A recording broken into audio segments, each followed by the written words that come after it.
माझं नाव विजय भोसेप सरोदे, राहणार राहुरी. कबड्डी 1 हा मी पहिल्यांदाच लावित आहे. माझे मित्र अशोक काळे यांच्या सांगण्यावरून मी हा प्लॉट कबड्डी 1 घेतला. या झाडाची ग्रोथ एकदम मस्त आहे. या झाडाला कैऱ्याची संख्या पण जास्त आहे आणि कैऱ्याचं जे पाकळी ही 5 पाकळी. याचं वैशिष्ट्य असं आहे की हे वेचायला एकदम सोपं आहे आणि याचं ॲव्हरेज जास्त आहे. तुमच्या परिसरातल्या शेतकऱ्याला काय सांगू इच्छितो तुम्ही? मी आमच्या परिसरातल्या शेतकऱ्याला सांगू इच्छितो की ही कबड्डी जे वाण आहे ना, हे एकदम उत्कृष्ट वाण आहे आणि कमी दिवसाचं वाण आहे.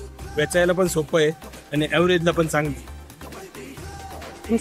तुमचे मित्र किती वर्षापासून लावतात हा वाण? हे आमचे मित्र 3 वर्षापासून ही कबड्डी वाण लावतात. त्यांच्या सांगण्यावरून तुम्ही हा वाण घेतला? त्यावरून ते म्हणले एकदा तुम्ही कबड्डी वाण लावून पहा. कबड्डी वाण लावलं आणि रिझल्ट मला स्वतः रिझल्ट आलाय. ॲव्हरेज पण चांगलं आहे आणि पात्याची संख्या पण जास्त आहे.